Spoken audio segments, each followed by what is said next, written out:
ಸ್ನೇಹಿತರೆ ನಮಸ್ತೆ. ಸಂಕಲ್ಪ ಅಕಾಡೆಮಿ ಧಾರವಾಡದಿಂದ ನಾನು ವಿಠಲ್.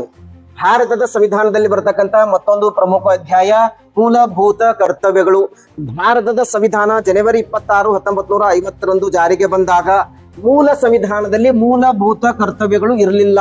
ಹಾಗಾದ್ರೆ ಅವುಗಳನ್ನ ಯಾವಾಗ ಸೇರ್ಪಡೆ ಮಾಡಲಾಯಿತು ಅಂತಂದ್ರೆ ಭಾರತದ ಪ್ರಥಮ ಮಹಿಳಾ ಪ್ರಧಾನಮಂತ್ರಿ ಮಹಿಳೆ ಎಂದೇ ಹೆಸರುವಾಸಿಯಾಗಿರ್ತಕ್ಕಂಥ ಶ್ರೀಮತಿ ಇಂದಿರಾ ಗಾಂಧಿಯ ನೇತೃತ್ವದ ಭಾರತದ ಸರ್ಕಾರ ಸರ್ದಾರ್ ಸ್ವರ್ಣ ಸಿಂಗ್ ನೇತೃತ್ವದ ಸಮಿತಿಯನ್ನ 1976ರಲ್ಲಿ ನೇಮಕ ಮಾಡುತ್ತೆ.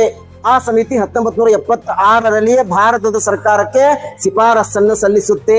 ಸರ್ದಾರ್ ಸ್ವರ್ಣ ಸಿಂಗ್ ಸಮಿತಿಯ ಶಿಫಾರಸಿನ ಆಧಾರದ ಮೇಲೆ 1976ರಲ್ಲಿ ಸಂವಿಧಾನಕ್ಕೆ 42ನೇ ತಿದ್ದುಪಡಿ ಮಾಡುವುದರ ಮೂಲಕ ಭಾರತದ ಸಂವಿಧಾನದಲ್ಲಿ 4A ಭಾಗವನ್ನ ಮತ್ತು 51A ವಿಧಿಯನ್ನ ಹೊಸದಾಗಿ ಸೃಷ್ಟಿಸಿ ಅಲ್ಲಿ 10 ಮೂಲಭೂತ ಕರ್ತವ್ಯಗಳನ್ನ ಸೇರಿಸಲಾಯಿತು.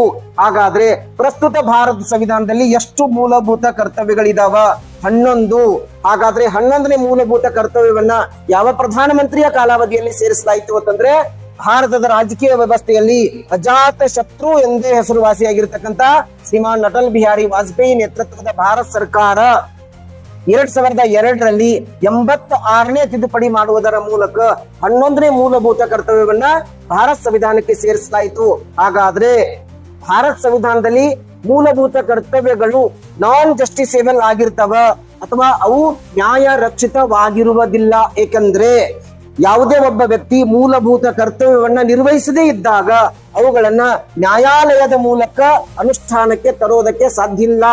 ಹಾಗಾದ್ರೆ ಮೂಲಭೂತ ಕರ್ತವ್ಯವನ್ನ ಯಾವ ರಾಷ್ಟ್ರದಿಂದ ಎರವಲು ಪಡೆದುಕೊಂಡು ಬಂದಿದ್ದೀವಿ ಅಂತಂದ್ರೆ ರಷ್ಯಾ ಸಂವಿಧಾನದಿಂದ ಅಥವಾ USSR ಕಾನ್ಸ್ಟಿಟ್ಯೂಷನ್ ದಿಂದ. Thank you.